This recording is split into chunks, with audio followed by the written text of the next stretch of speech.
What if just one election turned out differently? What if Michael Dukakis, the Massachusetts governor who lost in a landslide, had somehow pulled off an upset and defeated George H.W. Bush in 1988? How would history have changed? Would the Cold War have ended differently? Would there have been a Gulf War?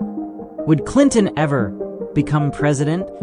This is the alternate history of America, if Dukakis had won. Like and subscribe for more. Also, don't forget to hit that notification bell for more history documentaries. Please watch the video till the end, as good interaction would help the performance of the video and the growth of my channel massively. How did Dukakis win? In our alternate 1988, a series of key factors shift just enough to push Michael Dukakis over the top. The infamous Willie Horton ad, attacking Dukakis's record on crime, backfires due to media backlash, seen as racially charged and exploitative. Dukakis better prepares for his debate with Bush, delivering a passionate, empathetic answer to the rape and murder question instead of the cold, analytical one that cost him dearly in our timeline. A stronger performance in the South, especially in states like Tennessee and Florida, helps him close the Electoral College gap. Reagan's late presidency Iran-Contra scandal erodes more trust in the Republican brand than it did historically. In this alternate reality, Dukakis narrowly wins with a coalition of Northern liberals, union workers, African-American voters, and younger suburban moderates. National reactions. The North and urban America. Celebrations erupt in Boston, Chicago, New York, and other northern cities. Many progressives feel a New Deal moment is coming. The victory is seen as a rejection of Reaganomics and a return to a more activist government. The South, which had trended Republican since Nixon's Southern strategy, reacts with shock. While some moderate Democrats remain supportive, conservative Southerners become more disillusioned with the Democratic Party, accelerating the region's GOP alignment. Reagan's reaction. Ronald Reagan offers a gracious concession, but privately expresses concern that his legacy may be unraveled. He vows to remain a conservative voice, defending tax cuts and deregulation. The Dukakis Presidency. Cabinet and agenda. President Dukakis selects a technocratic, progressive cabinet. His VP Lloyd Bentsen plays a major role in economic policy.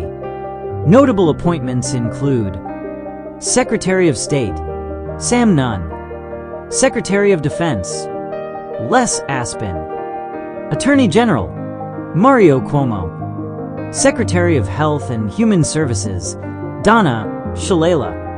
Dukakis prioritizes health care reform, environmental protections, and infrastructure spending.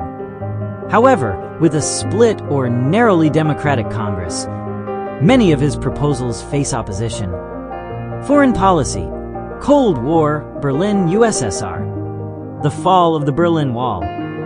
Dukakis supports German reunification cautiously but firmly. He works closely with Mikhail Gorbachev and West German Chancellor Helmut Kohl. Unlike Bush, who emphasized a restrained American reaction, Dukakis publicly hails the fall of the wall as a triumph of democratic ideals. Collapse of the Soviet Union. Dukakis continues diplomatic engagement with Gorbachev and later Boris Yeltsin. He increases humanitarian aid and offers technical assistance to former Soviet states, focusing on diplomacy over military posturing. Military actions and foreign interventions. Panama. While Bush launched Operation Just Cause, Dukakis handles Noriega with more international coordination. The operation is delayed and more cautious, but Noriega is eventually deposed with UN support, minimizing US casualties and global backlash. The Gulf War. Dukakis responds to Iraq's invasion of Kuwait, but less aggressively. Instead of a full military invasion, He seeks a prolonged sanctions regime and more diplomatic pressure via the UN.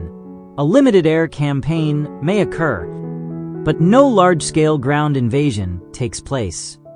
Critics label him weak, but Dukakis argues it prevents American casualties and long-term entanglement.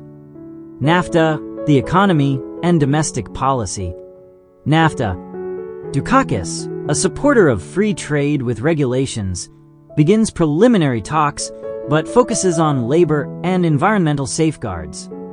NAFTA is signed later than under Bush, possibly in his second term, and with more worker protections.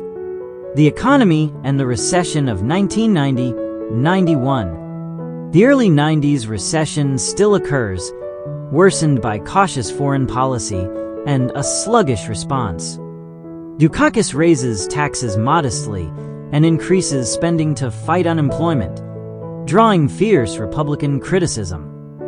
Unlike Bush, he never says no new taxes and avoids the political backlash Bush suffered from breaking that pledge. Social legislation.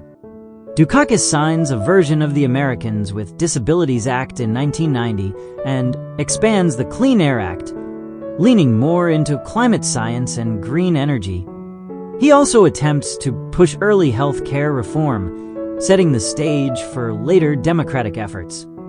The 1992 election. Dukakis versus Kemp? In 1992, with the economy still struggling and his foreign policy seen as too soft by conservatives, Dukakis faces a tough re-election battle.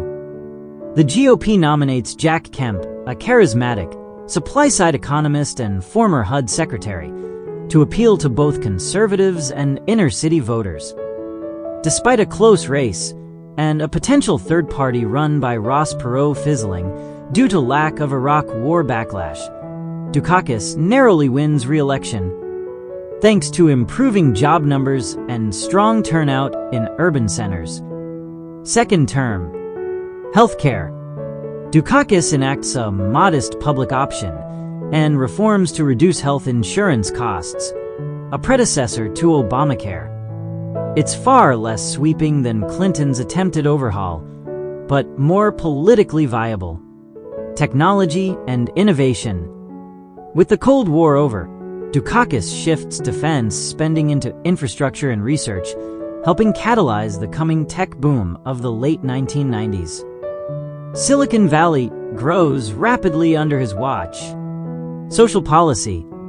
Dukakis supports stricter gun control and a federal assault weapons ban in 1994. His stance is unpopular in rural America, but praised by liberals. Legacy and historical impact. Dukakis is remembered as a mild-mannered, principled, and competent president who avoided wars but struggled with economic headwinds. No Gulf War equals no major U.S. military presence in the Middle East equals no Iraq War in 2003. Clinton never becomes president, or perhaps runs in 1996. The GOP moves right faster, frustrated by 12 years out of power. The South flips Republican even faster, setting up a deeper political divide earlier.